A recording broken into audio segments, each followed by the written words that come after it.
Dea lai, fai mai ai e upo le tamai tai le ali. Lo manamea. O lo lava ia e fai foi au mona. O I voi o le whao ngā ai e le tua le sota inga leo le osi ngā whianga inga ma Israelu e o oe o lo nu o au o lo tau tua.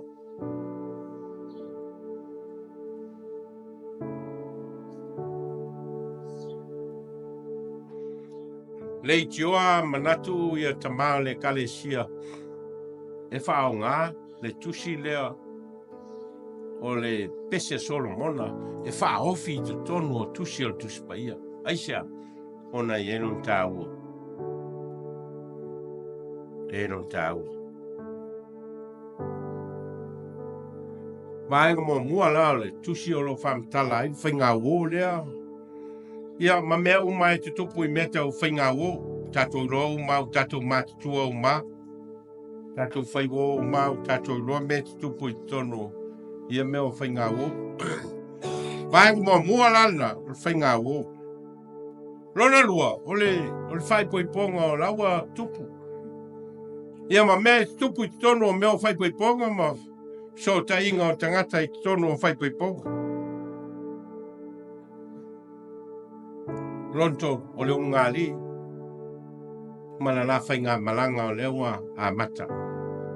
Lo ta tia uma stepu ia tolu I tono o tusio.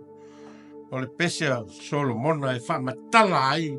Le whesota inga I le wā o le atua ma le tangata.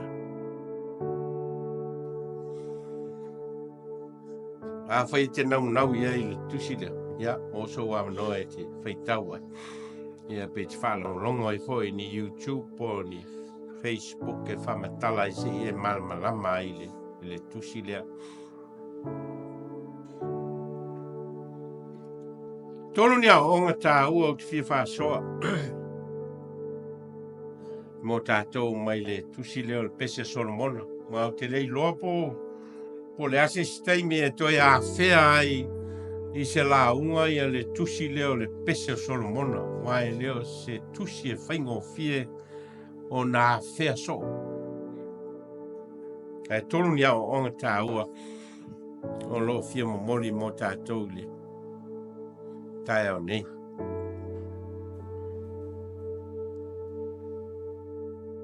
Mua. Ia whialo lofa ai. Ma fe whaalo alo ai. Se whainga wo I le vāo le ali. Ma le tamaitai. E lau tala e masarino whai whanau le tātou au lotu. A whai rola wo. Ma wai lo ua whailau wo. Na e lo le tau I o Matua.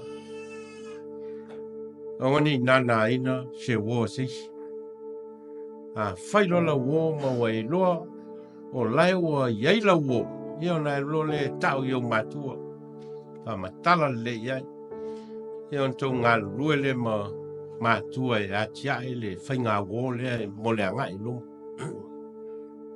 E nā lo le whainga wo. Ia tupulo mwhale tō. E tau nā loa se whainga wo whanau tupulo mwhale tō. E a le lei ona aputiputi se whainga wo. Leanga o le whainga wo. I le vāo le lima tamaitai. O le mea e a fua mai le nganga o le tua. O le mea e a fua mai I le nganga o le tua. A wale ngā solonga leo leo langa o le tangata soifua. O lona ngā solonga leo e le se mea whapea mea e le tupu I se tangata ola. A o lai na tupu ma le taimi e tupu ai. Tau mwhailoa lea e a puti le lei. Ia le whainga wo ina ia ngā e lumana. E taimi e o linga ai e whata longa I vai ia le fisota inga le te leo tangata. Mai o se I tu aso e tele ina pā uai tangata. i le sota inga lea. A o lo atangia mai i le tusi leo le pese o Solomona. Whapea i foi le tele o vaenga o le tusi pa ia o lo a vea ai le sota inga i le vao le tane, ma le whawhine e whamatala ai le sota inga i le vao le atua, ma le tangata i ei lal tāua. E tāua mai te tau, o na whewhaalo alai, ma whealo lo whai. Se ali ma se tamai tai se whainga ua whai. Ia ongalo na rua. Ia wane ia vea le. Maftanga le vao le ali ma le tamai tai. O le tane foi ma le whawhine o se sio manga o sāwanga. Ma se sio manga o le whao lima. Ma se sio manga o le lima te o le tasi le isi. Le tau ona vea le. Ia le sio manga lea, ma le maftanga lea. E whaali ai ia le ola sāwaina, ma le ola whao lima, ma le ola lima te o le isi tangata i le isi tangata.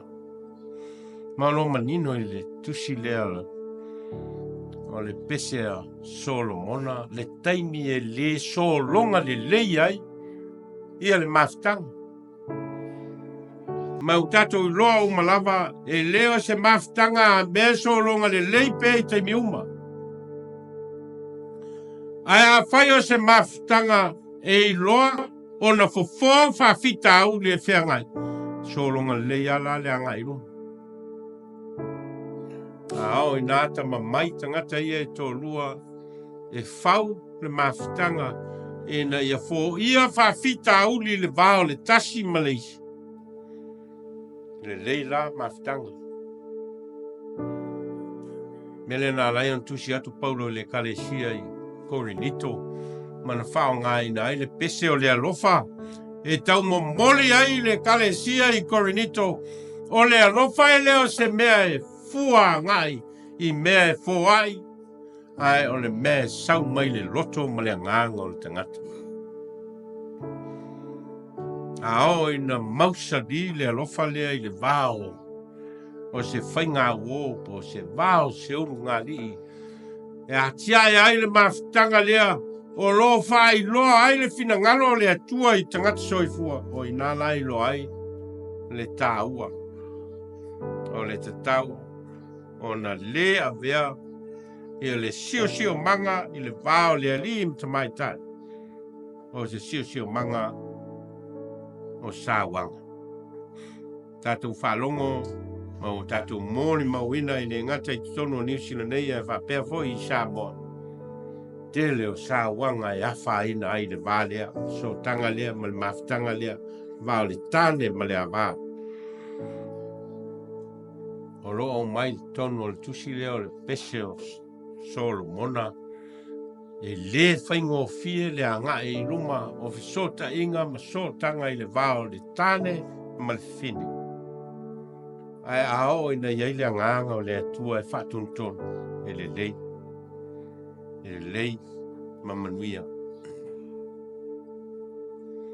A o ngalon tolu, ia tātou Manatu o le maftanga i le vao le ali ma le tamai tai. O le maftanga na whai mai le fina ngalo foa o le atua. O le nātura leo le tangata soifua e whanau mai e on whaasolo atu lea i na Matua whai ainga e on tue whaasolo hoi lea pari whanau oti e on whaasolo hoi lea o isi tangata leo se mea la me e tau au ina i seisi langa o le nātura nao tātou. O lea wala foi lea ua whai e lea tua mō tātou o tangata ola. E leo se mea na whinangalo ai tātou e whai a le mea ua foi na mai e lea tua. Tātou te whiola, tātou mafuta, ma tātou talisapai mea alofa lea tua o foi mai. O lor so ta inga le vao le li mal tamai tai. O le tane mal fafine e atia e ai a inga i le Manatu. E foi sa tatou mole mauina i tai au nei le papatisoga o whanau. O mea alofa o fo e mai e le atua mo tatou. A le lei, o na tatou whapalepale le tasi leisi. Ma alofa leisi. Ma fealo fani unu ngali. E le lei la mea, ma e atangia ai na. E le fina ngalo alofa o le atua mo tatou. E o tatou tano. Matou whalongolongo i lo whetala i mai ao mai moi matou. E na ia matou i loa na whātua i la ua fio ia matou mafutanga whaungali. Matou mafutanga whale wo. Matou mafutanga i le vao tāne ma le avā. E na ia tia e ai o matou ainga, tia e ai a matou whanau. A tia e ai foi lau tala lei. Ia e wha malblama mai pe o matou loto ma o matou ngā. Lo matou i loa i lau o fio ma lo fina ngā. Wow, matou talo e ala i lo swafa Yesu. Amen.